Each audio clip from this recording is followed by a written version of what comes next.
Hi there, it's time to take two with Therese for Altenew, and today I've got a stamp highlight which is the Peaceful Reverie stamp set, and it does come with coordinating dies, and you can also get a mask stencil too.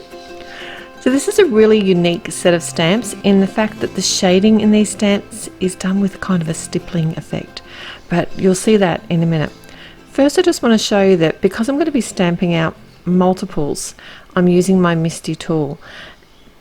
These dies that coordinate with the stamp set, this one here that I'm showing you actually has the stem with the leaf actually included in the die. So when I laid my stamp out on the cardstock, I just made sure to face it with enough cardstock to be able to die cut the whole image out, and I just used the die to sort of give me a rough guide.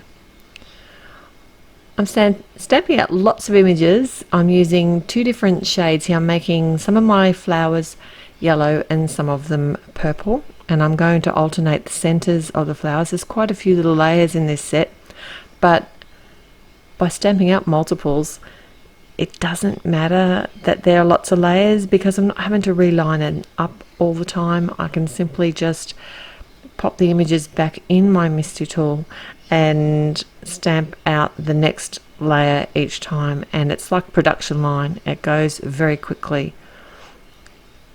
I've used the base color for the yellow is the Mango Smoothie, and for the purple was Hydrangea. Now I did try and get tricky here and flip my Misty around to fill the center, but I didn't think about the fact that my pieces of cardstock aren't exactly the same size. They're all the same width, and as long as I kept putting them in the bottom of my Misty, that was fine. But when I flipped it around, some of them worked fine and others didn't, so I learnt that lesson. To line up the leaf portion of the image, what I've done here is actually laid the die over top of my flower again, popped the stamp on top, picked up the stamp with the lid, removed the die, and then I can stamp out the stem. And the stem is the same as the flowers as well, and the leaves.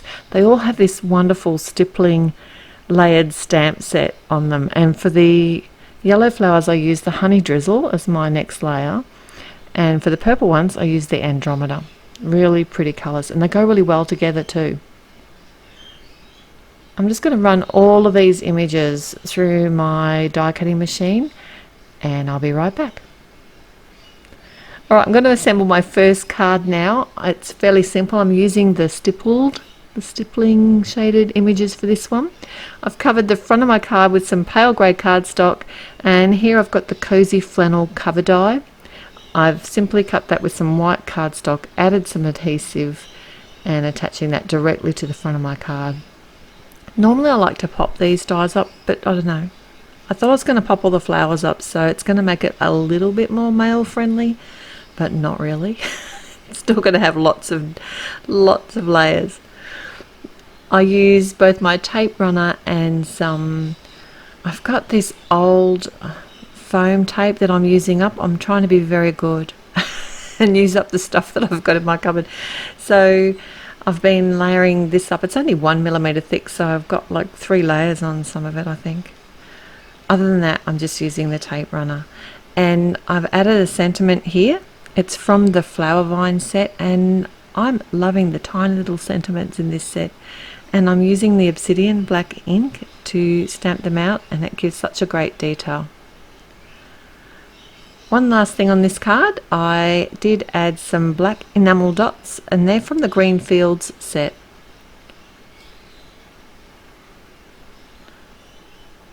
I came into the centers of the flowers and actually added the stems of the stamens in with a black pencil, but you'll see a bit more of that here. So how I'm shaking it up with my second card is I'm actually going to be adding the shading with pencils. So here I've got the two images beside each other, so the one with the stippled shading, and I'm copying. This is allowing me to sort of see where the petals of the flower are and where the shading is as well. I accidentally die cut this image out, and I don't like colouring on die cuts. I could have added it to some copy paper, but what I did was just inserted it back into the die cut and added some tape on the back so that I could just shift my piece of cardstock around as I colour, because I like to move the cardstock so that I'm colouring on the correct angle for me, and it just makes it more comfortable. Some people don't need to do that, but I do. I'm actually adding the colour really lightly. I've chosen a yellow that's very similar to the yellow that I've stamped, but here I'm actually adding the shading. It's hard to tell, but this is a purple colour. It's called Violet, and these are Prismacolor pencils, and I just keep going back over and over, checking on the other image, just seeing where the shading is, and sort of learning the flow of the petals and blending the pencils with themselves. So I'll add just a little bit of the violet colour, come back in with the yellow, blend it out a bit really lightly, because I can keep adding multiple layers. As long as I don't fill the tooth of the paper, I can go on forever. No, probably not.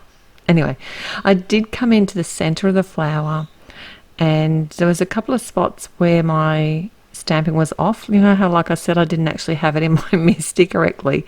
So this is where I came in and fixed those errors as well. I used the purple to colour in where the white bits were, some you'll never know, and then I also drew the stems of the stamens in with a black pencil. And I really like how these turned out. They're both really pretty. But I've also done another card using this particular flower. I didn't make a video on it, but it was with the release, and I stamped out these flower bases, and that was it. I never actually added any shading or any of the stipple stamping, and they look amazing. They're such a pretty shape, these flowers.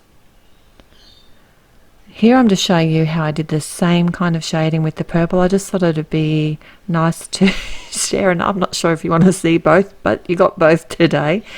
But with the purple, I actually used the violet again, but this time I added the shading with black. But I did use it really lightly, and then near the end I did actually come in and add it a bit darker. And this worked really well on the purple base. So it's not always the colors that you think. Like, I wouldn't have actually thought to use the purple on the yellow, but I know that it's opposite on the color wheel, and that means something special. And it does go really well together, and black always sits well with purple for me. So if you're not sure, give it a try, have a practice one and see how you go. But these are really pretty. So this card here, what I did was got a piece of white, a panel of white cardstock cut to the same size as the front of my card. Added a sentiment here from the Fancy Greeting set. I did splatter some black ink splatters across the card as well. I'm a bit into the ink splatters at the moment. And then I actually adhere that to the front of my top fold card. Because the black ink splatters show through, I don't usually like to do them on the actual card base myself. And then I just made my little arrangement of flowers, same as before. And I did add some sequins. You'll find all the products that I've used today linked at the blog, and that can be found through the description below. Don't forget to like this video if you liked it, and if you haven't already, subscribe to the channel. There's always heaps here to see. Till next time, have a great day. Bye.